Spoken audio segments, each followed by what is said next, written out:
अस्सलाम वालेकुम दोस्तों, मेरा नाम है डॉक्टर निशा और आज हम बात करेंगे रमजान में गुस्सा और चिड़चिड़ापन लोगों को बहुत ज्यादा होता है। आप लोगों ने डेली रूटीन लाइफ में देखा होगा। तो सबसे पहले तो हम वजूहात के ऊपर बात करते हैं कि गुस्सा और चिड़चिड़ापन लोगों में क्यों आम हो जाता है रमजान में। तो उसकी पहली वजह जो है वो ये है कि हमारी नींद डिस्टर्ब हो जाती है। अक्सर लोग रातों को लेट नाइट तक सोते हैं, कुछ लोग सहरी तक सोते ही नहीं है।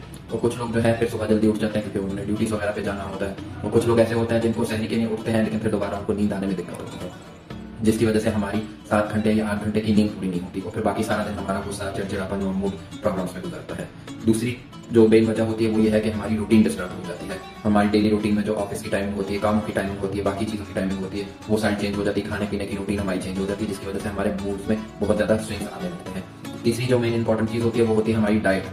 एक तो ये है कि हमारी डाइट में भूख प्यास का एलिमेंट जो है वो शामिल हो जाता है। सारा दिन हम लोग भूख प्यास से गुजरते हैं तो उसकी वजह से भी एक सर दर्द और चिड़चिड़ापन लोगों में कॉमन हो जाता है। और दूसरी चीज़ ये है कि रमजान में ऑयली चीज़ों के बगैर तो हमारी इफ्तारी और सहरी होती ही नहीं है। तो ये सारी बुनियादी वजूहात होती है। जिस इन चीज़ों का सोल्यूशन क्या है? इन चीज़ों का सोल्यूशन ये है कि सबसे पहले तो आपने अपनी 8 घंटे की नींद पूरी करनी है। अगर आप लोगों की नींद पूरी नहीं होती है तो उसके लिए आप ये कर सकते हैं कि बाकी डेली रूटीन में आप दिन के टाइम 1 घंटा या 2 घंटा रेगुलर कर सकते हैं, जिसको आम जबान में हम नैप भी कहते हैं। आधा 1 घंटे की अगर आप नींद पूरी कर लेंगे तो उससे भी आपका दिन अच्छा गुजरेगा और आपका मूड स्विंग्स पे कंट्रोल रहेगा।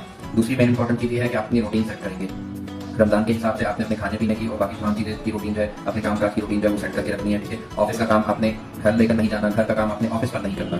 जैसे कि अक्सर लोग करते हैं कि ऑफिस का काम घर जाकर भी कर रहे होते हैं, घर के ऊपर भी वो मोबाइल कॉल्स के ऊपर या डिवाइस में इंगेज रहते हैं, तो ये चीज़ें नहीं करनी। या फिर बहुत सारे लोग ऐसा करते हैं जो घर का काम ऑफिस ले जाकर करते हैं, जैसे कि बहुत सारी घर की बातें होती हैं ऑफिस में डिस्कस करते हैं, जिसके बाद फ्रस्ट्रेटेड हो जाते हैं और फिर उससे चिड़चिड़ापन वाली टाइप की चीज़ें उनकी लाइफ में आम हो जाती है। तीसरी चीज़ है आपने इंपॉर्टेंट ये चीज़ करनी है कि आपने जो अपनी डाइट का ख्याल रखना है, अपने खाने पीने का ख्याल रखना है, क्योंकि दो इसमें चीज़ें होती हैं। एक तो ये कि हमारे रमजान जो है उसमें इफ्तारी और सहरी ऑयली चीज़ों और मुरगन चीज़ों के बगैर होती ही नहीं है। तो इसलिए उन चीज़ों का कोशिश करना है कि कम से कम इस्तेमाल करें और अपनी डाइट जो है वो सही रखें। अगर इफ्तारी का टाइम है तो इफ्तारी के टाइम सही खाना खाएं, सहरी का है तो सहरी के टाइम सही खाना खाएं। कुछ लोग ऐसे होते हैं जो इफ्तारी के टाइम ढेर सारा खा लेते हैं और फिर सहरी में कुछ नहीं खाते, कुछ लोग सहरी में खा लेते हैं, इफ्तारी में कुछ नहीं खाते। तो अपने अपनी डाइट का ख्याल रखना है, क्योंकि भूख और प्यास की शिद्दत की वजह से भी आपके सर में दर्द हो सकता है और उसके बाद आपको पूरी फ्रस्ट्रेशन, चिड़चिड़ापन और गुस्सा की शिकायत हो सकती है। जो कि चीज़ जो है वो आप ये कर सकते हैं कि आप जो है अपने डेली रूटीन के कामों को रुक रुक कर करें या ब्रेक लेकर करें। 2-3 मिनट की या 5-5 मिनट का वक्फा ले लेकर अपने काम करें। जैसे कि आप अगर कोई काम करते हैं तो पहले उसको आपने 2 मिनट या 3 मिनट या 5 मिनट का वक्फा दें, उसके बाद आप फिर दूसरा काम शुरू करें, फिर उसी के बाद 2-3 मिनट का वक्फा दें, रेस्ट करें और फिर उसके बाद आप तीसरा काम और फिर इस तरह से गो ऑन। गुस्सा और चिड़चिड़ापन अगर आप लोगों को आ जाए तो उस सूरत में आप लोगों ने सबसे पहले तो